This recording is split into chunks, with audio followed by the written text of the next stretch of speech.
Hello, everyone. Welcome back to the Coe Show. My name is Mason Coe, here as always with my co-host Aaron Coe. Hello. God, I just sucked down that last bit of coffee there. Yeah, and today is January 4th. It's a Monday, day after Week 17, and the playoffs are officially set.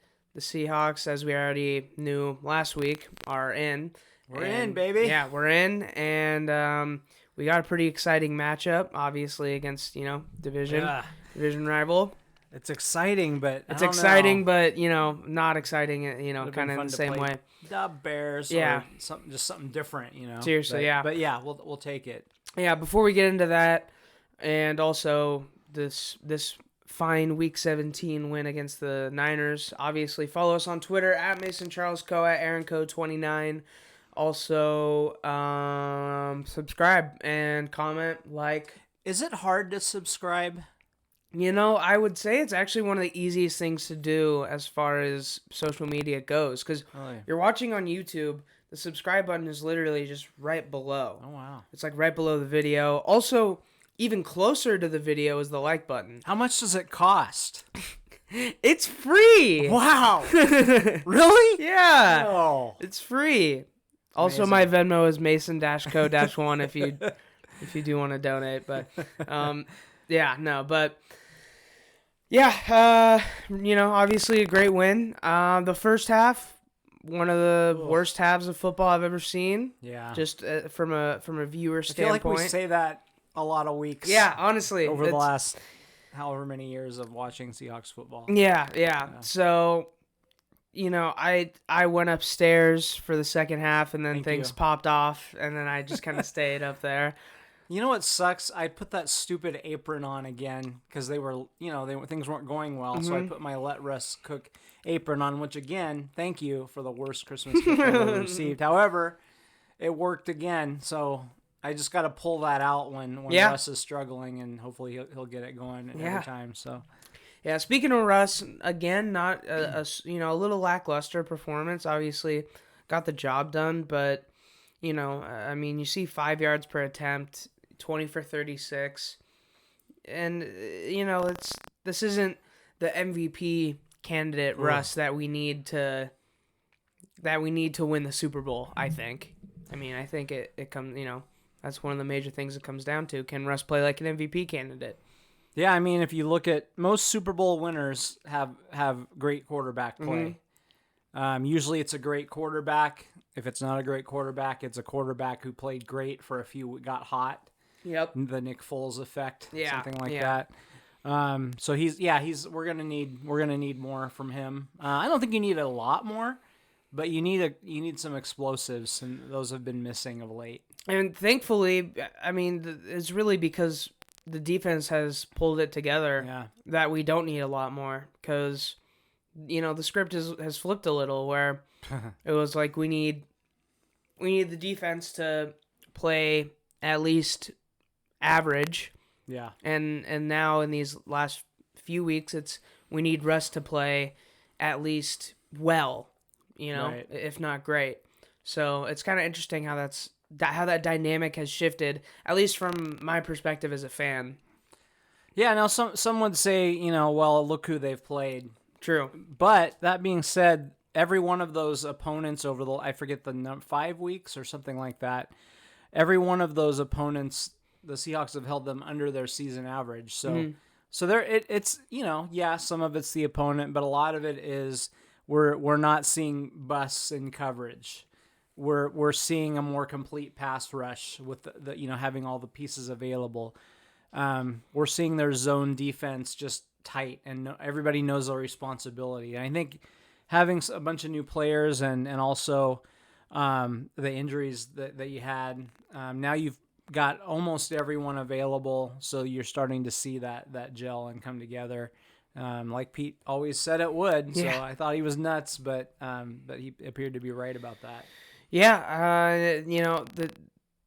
I'm glad it's coming together right now at the right time. It's better to get hot towards the end of the season here, which I guess has been the opposite for Russ, unfortunately. But I guess let's talk about the game a little. So yeah, the first half really terrible. Neither team could really do much. Really the only exciting thing about the first half was George Kittle. Yeah. He made that incredible catch, and he was just kind of all over the place as he always is. When he made that catch, I saw where the ball was going and where he was, and my immediate thought was the same thing that Quandre Diggs appeared to think, which was when he barely gets a fingertip on this, where's the ball going to go and can we pick it off? Yeah. And you can see Quandre running behind him. He expected him to miss it. He had his hands up like he was the receiver. Mm-hmm. But just, that dude is amazing. He's just such an amazing... I don't know how he slipped in the draft.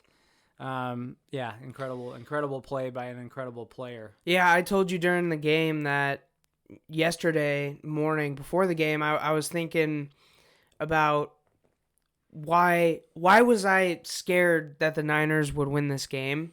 They have nothing to play for. They're injured. Why am I actually scared? And really the only reason I could think was George Kittle. Right. He's one of the only players in football that isn't a quarterback that can just win you a game, in my opinion. So yeah, he contributes to the running game and the passing game both. So incredible player for sure. And I mean, let's see what else. Tyler Lockett, 12 for 90 and 2 touchdowns, had a great second half. Great whole game. But the big numbers came in the second half, I suppose. And then DK only getting 3 receptions on 9 targets is kind of interesting.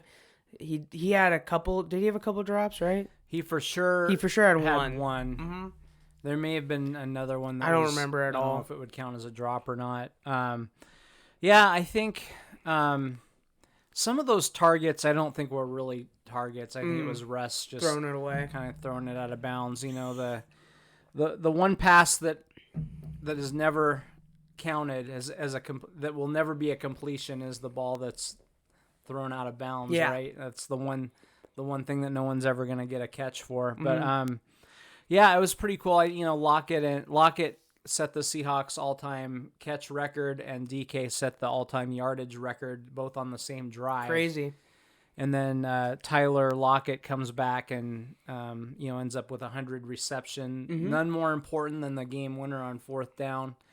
And then DK, I think he went over 1,300 yards if I remember correctly. So I believe so. Pretty big numbers. It's amazing the Seahawks have never had a 100 catch guy ever. Yeah, I was really surprised. I was like, wow, because I was thinking Tyler Lockett didn't have just this incredible, crazy year where he was just catching everything. He wasn't getting 15 catches a game by any means, and then it popped up 95. I was like, oh. Okay. Yeah. I'm surprised Largent didn't get. I mean, he didn't get 100. Yeah, back in that era, 100 catches was. I'd have to look and see when it first happened, but it was really right after Largent's career, where you had the West Coast offense come in, the short passing game, and you started seeing a lot of guys with over 100 catches a year. Makes sense. It used to be very rare. There was more simple, but more down the field passing. So. Very different game as we mentioned before. Yeah. I kind of wondered. I wondered about the Seahawks' true motivation. I mean, you can, as a coach, you can say, "Hey guys, we're going for the number 1 seed," and you never know; those other teams might lose. I would be curious to know if this was a San Francisco home game at Arizona. I'm curious to see if the Seahawks players could look up at a scoreboard somewhere and see the Saints score and the Packers score. Yeah, we talked about that during the game. If I'm San Francisco, I want those up there when those teams are ahead, and knowing the Seahawks could lose some motivation. So I wonder if in their heart of hearts, if they are like, well, this game doesn't really matter. We're gonna be the 3 seed either way. And even I'll tell you what, man. We've seen players that go from, elite and they lose 10% of their speed and they're useless in the NFL. Mm-hmm. The same can be said of motivation. It doesn't take much, right? Yeah. Everybody's good in the NFL. Everybody can play. The Jets players can play, right? So if you let down 10%, that's the difference. You've lost your margin of error there. So everybody's too good in the NFL. yeah, you can't slip a little bit. You have to keep that cranking the whole time. So I think that was part of it. I also think Russ, he's hesitant. You see him, pump, throw it away, or oh, he's gonna throw it deep. No, he's not. Like there's a lot of that where early in the season he was just letting it fly. Troy Aikman has said on the broadcast that they need to take one deep shot a quarter with him. I agree. DK Metcalf. I don't know if those plays are being called or if Russ is just turning him down. I think he's thrown some interceptions this year. I think he's, in his head, he's like, oh, I don't want to throw a pick, so I'm going to be more cautious. Do you think so he's overcorrecting? Because, I mean, because, that pick against the Rams in the end zone, the one where he's throwing late, I mean, that's just the opposite of what we're seeing now, it feels like. Yeah.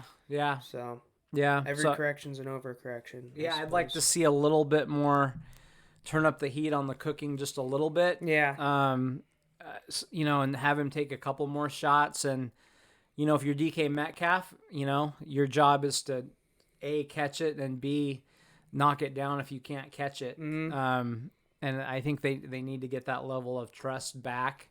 DK is going to drop one once in a while. I mean, that's probably never going to change. But he's such a weapon that you've got to take those shots. For sure. And if you throw a pick once in a while, you throw a pick, Throwing an interception is not the worst thing in the world. It's when and how they come. Yeah. You don't want them in the red zone, in either red zone. And you don't want them in key moments. So I would like to see some more shots and a little bit more risk from Russ. For sure. Yeah. What else? I mean, Chris Carson, 11 carries for 44. This was, I feel like the last 3 or 4 games have been games that have just been like, I don't know. Like there's not really a ton to talk about in any of these games. They're just kind of, they've all been really boring. I think that's what it is. They've been really, really boring games, honestly. The second half was pretty fun though, obviously. You got Will Dissly with that big 20-yard reception. That was the only reception he did have. I mean, for what it's worth, CJ Beathard wasn't terrible. He's not a bad player. He's not a bad player. He did miss that wide open George Kittle in the end zone. He threw it into double coverage instead. Yeah. So, there's that. You'll have those plays with Beathard, but he's not awful. Yeah. I think, Carson is. I'm curious what's going on there. Well, first of all, the 49ers, I was very impressed. They were very physical. They always are. Mm-hmm. But they did not let up in this game. They were clearly motivated to play. But Chris Carson, I think if you're the defense and you see him bouncing it outside, that's probably what you want. Yeah. So he tried to bounce a lot of things outside, and I don't think he's going to win those real often. No. He'll break one once in a while, but that's not his game. So I saw a lot of that. I also saw him tapping out here and there. So I wonder, is he 100%? Is there something bugging him? I don't know what's going on there, but I hope that, we get back to a little bit more of him in the next game. Yeah. And him running the way he can. Did you see the very end of the game by chance? No, I don't want to forget this one. Not the very end. Kind of no, skipping around. I didn't. Did you see the little pass to? Oh David yeah. Moore? I did. Talk about that. Yeah. Yeah. So do you know what that was for? A bonus, right? Yeah. So, the Seahawks, you expect them to come out and take a knee. And they throw a little. It's almost like a handoff, but it's in front of the quarterback, so it is a pass. So he needed one more reception to get $100K bonus. And when it happened, I immediately thought that's what it was because I couldn't think of any other thing that it could possibly be. Yeah. Pete says he didn't know they were going to do that. which I was a little surprised at, and it sounds like it was more Russ's decision. But I heard it was a kneel or something. I heard they were just gonna kneel it out. Yeah, because that's all. They just one knee and you're gone. Yeah. No timeouts for the 49ers. But I'll tell you what, some people were upset. Some Seahawks fans are complaining about that. Fuck you. Yeah, Fuck shut the hell you. up. I mean, Jody Allen's doing just fine. Yeah. You know, she's. Would you like if you're out there in 100K for that? Like, none of the players on the other side are mad either. No, they all get it. Yeah, AB caught 3 shovel passes from Yeah. Tom Brady for 250K. It's the same shit. And I'll tell you, you know, when you're the quarterback and your teammates see you making sure that one of your boys gets the bonus, they love that. Yeah. They love the coaches for not getting upset about it. Like I'm sorry, but it's business. When like, it comes that's to the way it is. Yeah, when it comes to money, all the players are like together. Oh, You know? yeah.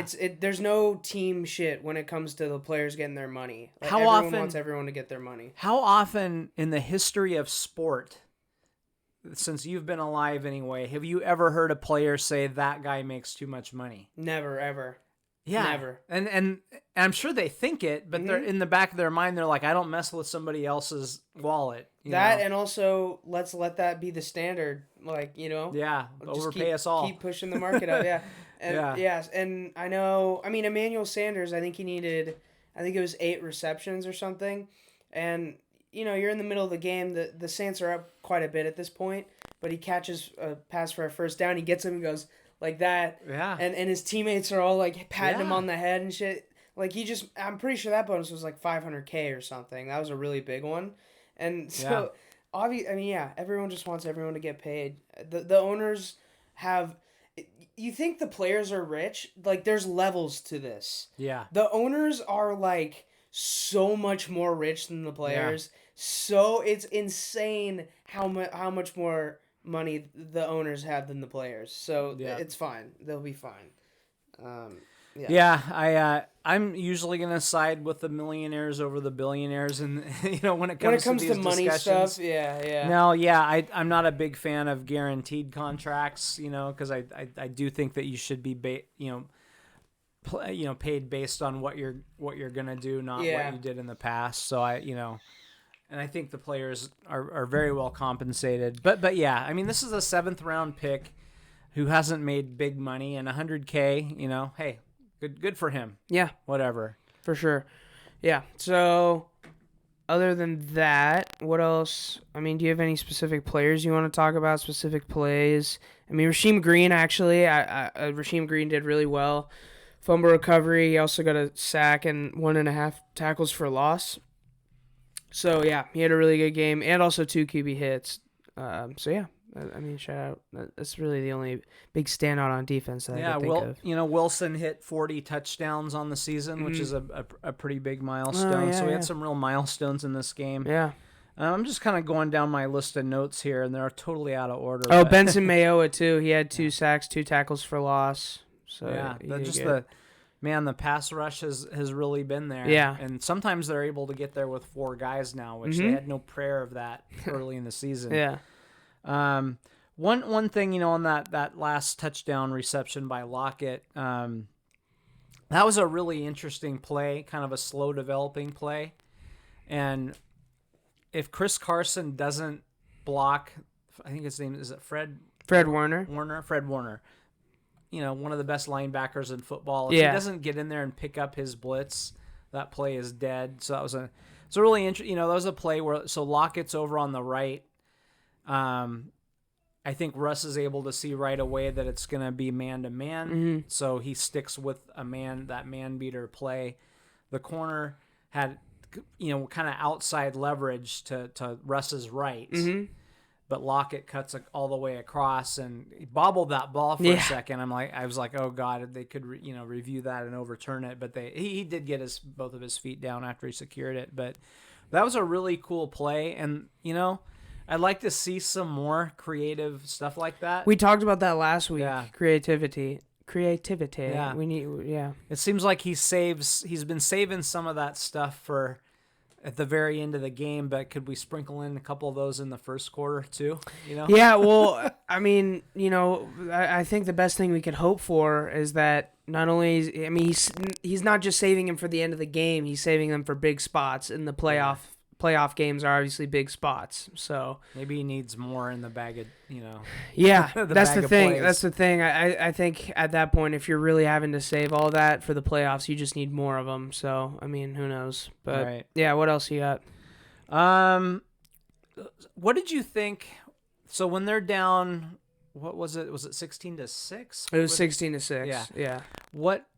What were you thinking? And then you're looking at your scoreboard watching, right? Mm-hmm. What did you think of Pete keeping the starters in? I forget who I texted. I texted someone they should pull the starters. Yeah. Mm-hmm. Yeah. And I was screaming it, and then I see Jamal Adams get hurt. Yep. And I was screaming it. And it's funny. So as fans, after a play or after a game, we second guess a lot. I try to first guess. Now I don't always put it out on social media. Yeah. That drive people crazy. Yeah. But so as fans we second guess, or we have one out of our every 10 thoughts is correct, and we remember the one. Mm-hmm. This is one where I'll just say, at the time I'm like, what the fuck are you doing? This game is meaningless. Yeah. Who cares?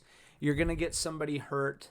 The risk reward here, like, come on. Yeah. But I will say this: I do think, as broken as that offense was in the first 3 quarters, to have them show signs of life in the fourth quarter, Yeah. I think was probably worth it. Yeah. In hindsight, had it failed, had they lost the game, I would still be screaming. Or what the or fuck more were you doing? injuries than Or more injuries. Yeah.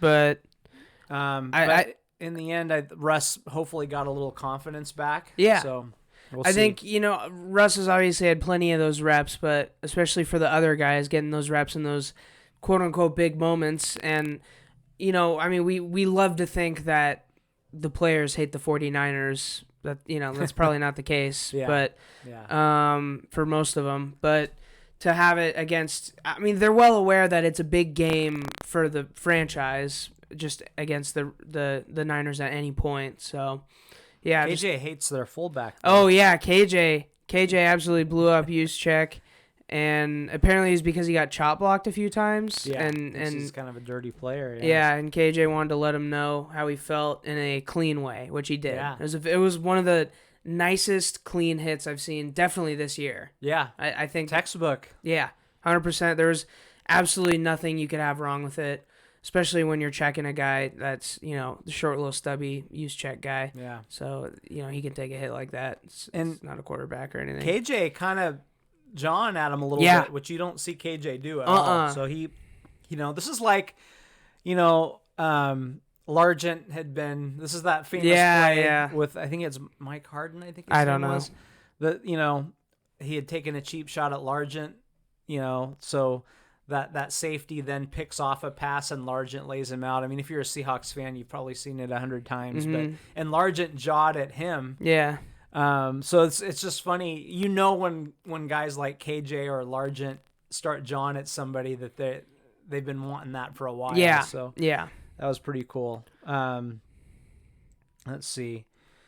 A couple of things, with Russ and just the offense in general. So the Seahawks are let me start with this one. So in the wins this season, Wilson has 34 touchdowns and 5 picks.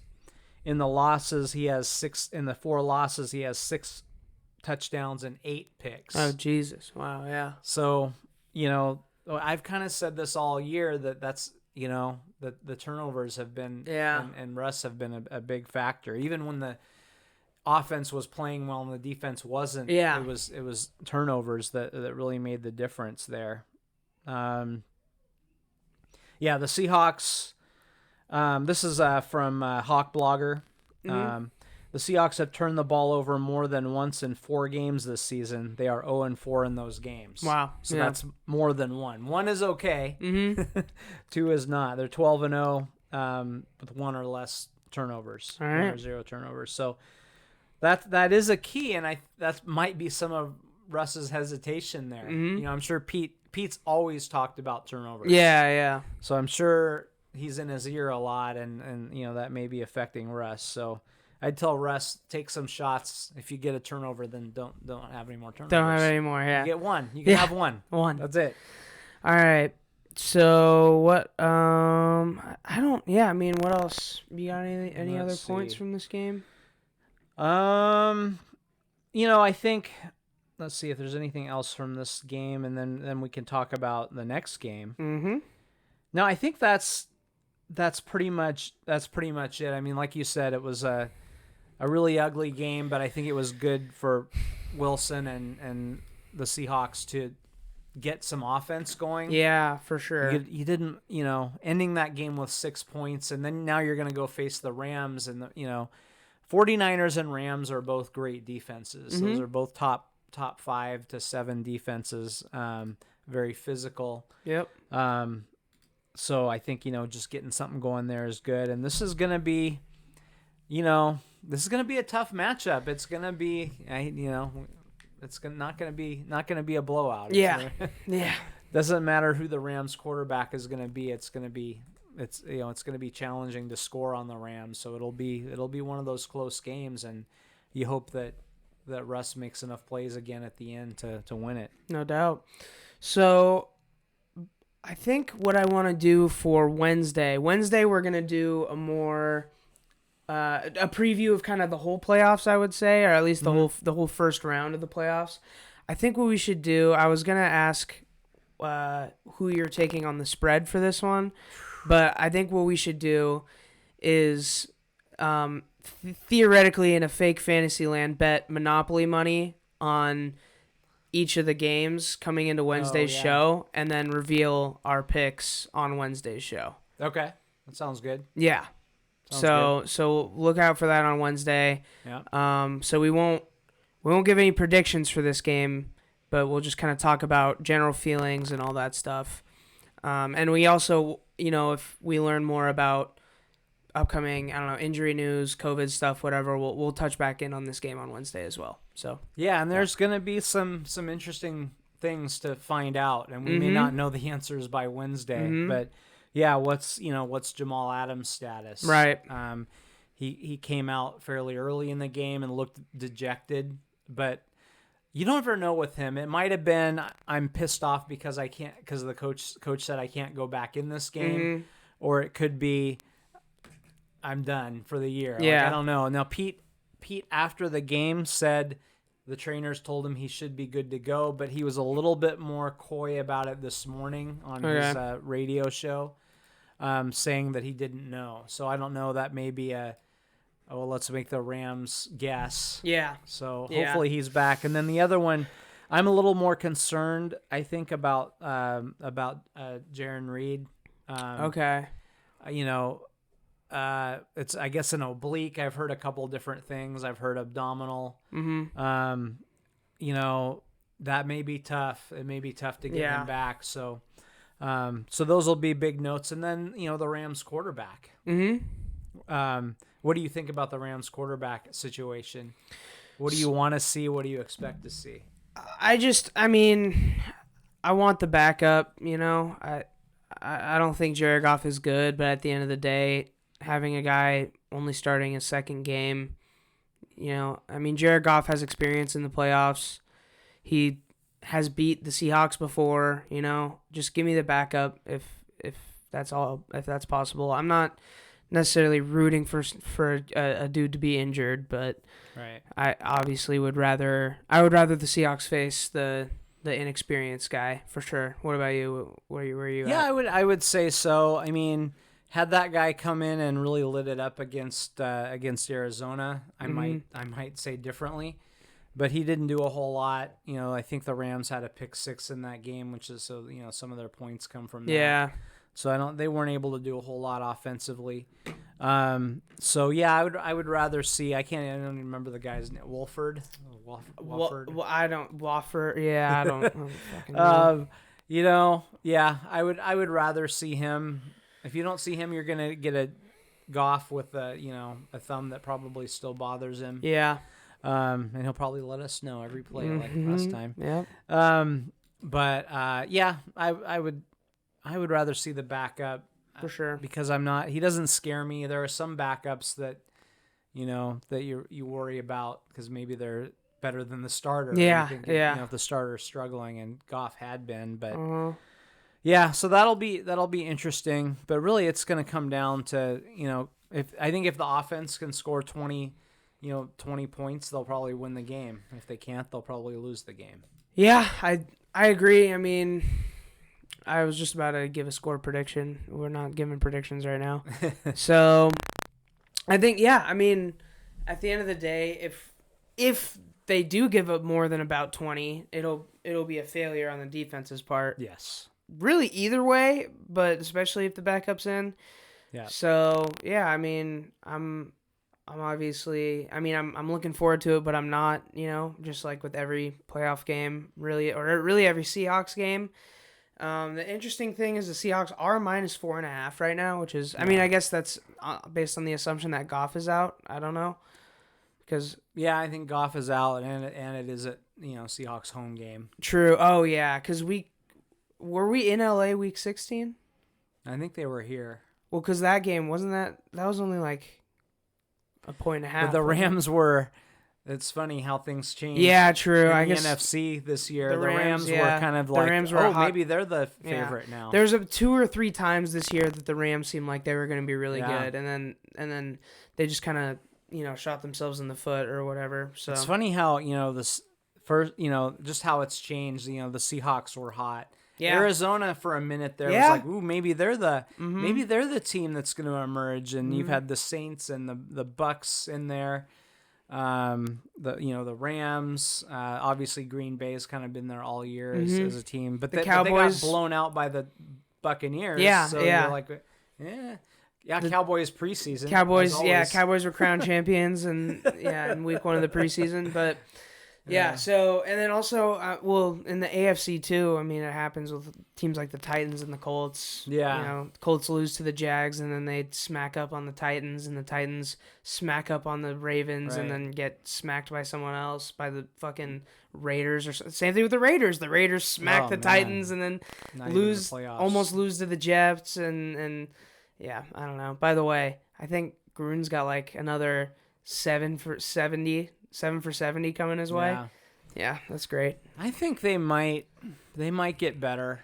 We can talk more about that later, but I think that their defense is, quite a bit of the issue, so we'll see. And I think Gruden hates Derek Carr. I don't know. I just get that vibe. Yeah, kind of seems like it. Yeah, I don't know. But what else? I mean, do you got any other things to say before Wednesday? I mean... No, I just, this is going to be, it's going to be a tough, one thing I guess I want to say is I was down about the Seahawks in the middle of the game, and when they had 3 yards in the third quarter, by the way. I did not realize that. Russ was 0 for 4 Jesus. And they had 3 rushing I was yards. talking about first half, second half. It was really first 3 quarters. Yeah. Can you win a game in the first quarter? No. The second quarter? No. The third quarter? No. Really, no. Yeah. The fourth quarter, though. Yeah. Sometimes. Yeah. So. You're playing CJ Beathard. Yeah. I don't know. So that'll be interesting. I forgot where I was going. I'm sorry. That's fine. You wanted to say that you were really low on them in the third quarter. Oh, yeah. So I noticed on social media and on Twitter and there's Seahawks Twitter, like they're always ready to jump off a fucking cliff or a bridge or whatever. Yeah. Hang themselves in their mom's basement or whatever. However, on Facebook is different for me because I just see I have a few hundred friends quote air quotes, but I was surprised how down those people were. You can't wait till the fourth quarter every week, and I saw a whole string of negative stuff, and to me, some of that's the 12 since 12 thing. Yeah. Like we've become a very entitled fan base where, winning has made us expect to win the Super Bowl every year. Keep in mind, a lot of these kids, I mean, I don't know if you're talking about actual reporters or whoever, but some of these kids that, especially the ones that don't have their face on their profile, most of them are they're Annie's age. They're a few years younger than me. Yeah. So genuinely, they have been a 12 since 12. Yeah. Because they were like 8 when the Seahawks were. So like, that's just what it is to them. And it's like 50-year-old okay, men and women so then, yeah, it's a mix. But there's a lot of those people that are 12 since 12 too, because they didn't give a shit, and then they're like, oh, the Seahawks are cool. Yeah. So okay, I guess I like the Seahawks now. Let me go buy the flag and put it on my car. So I think there's a lot of those people out there. If you look at there are guys. And men and women that I know personally. I know they've been Seahawks fans since the 80s or even at their inception in the 70s. You don't see as much of those posts from them or just that attitude. That's in general. true. That's a good point. They are like, hey, I know what it is to suck, and this is not suck. Yeah. Suck is going 2-14. Yeah. Yeah. And not going to the playoffs for years. I mean, it's funny you talked about the younger generation. Well, think about the Mariners. Annie's age group and probably your age group doesn't give a shit about the Mariners. No. Some of that's just baseball in general, but a lot of it is, hey, I guarantee you, man, if they go on a run, people, it'll be the same. You'll see Mariners flags popping up. Yep. I was just going to say that. Mariners jerseys are going to become cool to wear. Because remember in 2013, people were just wearing Seahawks jerseys around. Now people don't really do that anymore. You don't see the flags anymore. Flags were everywhere. Now you hardly see one. Yeah. Maybe on game day you see a couple. Yeah, so, I mean, that's just how it goes, really. It's just how it goes. And also, I will say, in general, Seattle does have just great fans as it is, aside from the 12 since 12, because I'm pretty sure Lumen Field now, the Clink would get rocking even before. Yeah. I guess it was Quest then. Like when it was Quest, it would still get rocking when they were shitty. It was good. For the most part, it was good.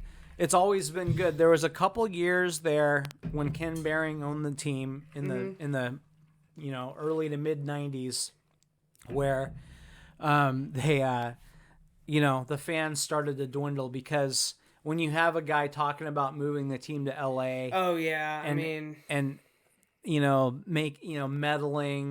and really not trying to win, seeing it more as a business. Yeah. That's when you start losing. You can ask the Mariners about that. Yeah. It's the same shit almost that we've seen sometimes with the Mariners, but there was a period of time where they weren't selling out games, but that was like a small window in what are we going on 45 years or something like that of Seahawks football, and I think in 40 of those years they've sold out damn near every game. Like for the last 10 years, I think every game's been a sellout, or maybe more than that. Yeah. So anyway, I've said this before, but I just appreciate that you're in the postseason. Yeah. Would you like to be a 49ers fan right now? No, probably. They went to the Super Bowl last year, and they didn't even make the playoffs this year. Yeah. No, I'd be miserable. Yeah. I'd be miserable. So, I just, enjoy it. Expect to win. Absolutely. Be disappointed if they lose. That's Sark, baby. Expect to win. Yeah. But also don't be miserable when they win. Yeah. That's the amazing thing, how miserable people are when they won the game and people are ready to hang themselves. I got caught in that. Oh. I got caught in that a little, especially early on in the year. And then I just took a step back. And also this podcast helped me with it too, just talking it out. Yeah. Because after we're done talking about this, what do we always say? At the end of the day, good vibes, we won. Yeah. That we bitch for an hour and then we say, at the end of the day, though, positive feelings. Because, I don't know. I mean, I feel like genuinely this podcast has helped me with that because I can just kind of talk it out and be like, wait, but we won, though. Yeah. So, get a little bit more rational. Do you know how many times this franchise has been 12-4? I know well, I know our wins have gone 9, 10, 11, 12 in the last 4 years. Yeah. I'm going to go ahead and say twice before this. So they've been 13-3 twice. Okay. Both of those were Super Bowl years. Yeah. And I believe they've been 12-4 4 other times. Okay. You had one time in the 80s. You had the Super Bowl we don't talk about. Mm-hmm. That was a 12-4 year. And then, I believe there's been, well, this year and I think one other. But anyway, it's once every 10 years that you have a team that wins 12 or more games. Mm-hmm. And it's one in every 5. I mean, how many franchises have had a run like this? That's pretty rare. I mean, like, genuinely, for almost a decade now, you can always expect that, the 1 year we didn't make the playoffs was like, what the fuck is going on? Yeah. And they were 9-7 and still that 9-7, year. That was the rebuilding year. That was the rebuilding year, 9-7. So I think, I mean, obviously, the Patriots, you can throw, like, I don't know, who else? Really, the Packers and the Niners. That's the Cowboys. And the Cowboys' run wasn't even that long, was it? No, and it was, I mean, they've had a couple runs, but they haven't really had one since the 90s. Yeah. So, the Steelers have been, they're probably the model organization of it. Steelers, obviously. They seem to just always be good. Steelers. For 50 years, they've been, Super Bowl, hopefuls or, realistic, have a chance to get there. So you have like a 20% chance of being a fan of a good franchise. Yeah. As for that definition goes, where you're not ever really like that terrible. And the Patriots were a joke 20 years ago. Yeah. They were a joke when I was growing up. Yes. They went to one Super Bowl and got destroyed by the 85 Bears. And the Cowboys, they've been a joke since. Yeah. So. Yeah. And I wouldn't, we'll see what happens with the Patriots. I mean, will Bill get it going again? Will Bill retire? And then maybe they're an embarrassment for the next 30 years. You never know. Yeah. So, appreciate these moments. Yep. I wonder if they'd won that second Super Bowl, if people would be more relaxed. Because if you had 2 in the bag, would you feel better? Or we just we got to get that Super Bowl back? I think it's like part of it's we got to get that Super Bowl back. Part of it is Russ has to get a Super Bowl as the man. Okay. Also, I mean, I've heard you say it yourself. You have said that you think we three-peat if we win that Super Bowl. Yeah. I think there's a strong chance. So I don't know how much, there's not many people consciously thinking about that. Yeah. About what would have happened if we had won that one beyond us winning the Super Bowl. But I mean, you never know, but they were in a slumber the first half of 2014 season was, it's the hangover. It happens. 2015, it took them half the season to get going. Mm-hmm. Russ put up MVP numbers the second half of that season. But they just, and there's sniping and infighting and, distrust between the defense and the offense and all that. Yeah, I think they still had that great defense. I think they did have a really good chance to three-peat had they not had that hangover. I mean, look at what happens every year to a team that loses the Super Bowl. Yeah. They usually take a huge step back. Look at the 49ers. Niners, yeah. Look at the Rams Eagles. last year. The Eagles, oh my God. I mean, Doug Peterson and Carson Wentz go from hey, Doug Peterson's the best coach in the league and Wentz is going to the Hall of Fame. They're both like, who should they fire? That's the discussion in Philly right now. So it's crazy how losing that game can just ruin you. Yeah. Yeah. I also think you're going to see increasing panic around this time every year. Yeah. Because just the clock is ticking, Yeah. And people are starting to feel that when you see Russ get caught by a defensive lineman, when you see Pete look like his jaw is falling off and like calling a timeout when he shouldn't, you feel worried that it's going to be over soon.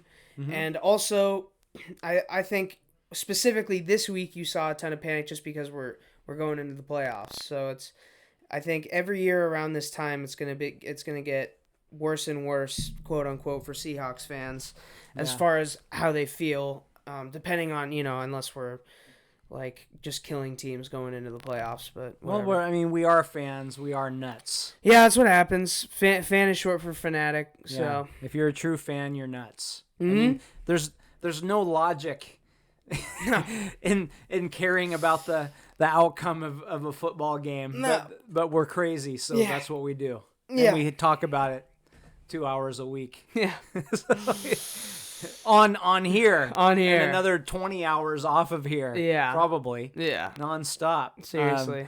So we are nuts. So I don't know, man. But, that's great. Just appreciate. Everybody should just feel the joy. Feel some joy that you're in the playoffs and you have a chance. People to don't get to the realize Super being Bowl. in the playoffs is a big deal. It is. People don't realize that, especially as and like we talked about this last week, winning the division is a big deal.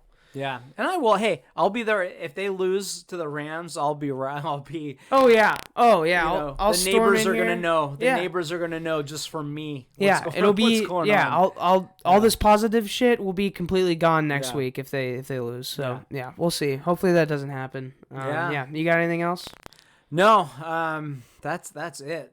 Fucking All go right. Hawks, man. Yeah, go Hawks. Let's get this shit done. Yeah, seriously. By the way, I just want to say, shout out to UW basketball for being the lowest ranking Power 5 school in the nation. Why did you have to do that, man? Just ended on we're all positive. I just had to take it down a notch. There's too much positivity in this room. That team does not even exist to me right now. Yeah.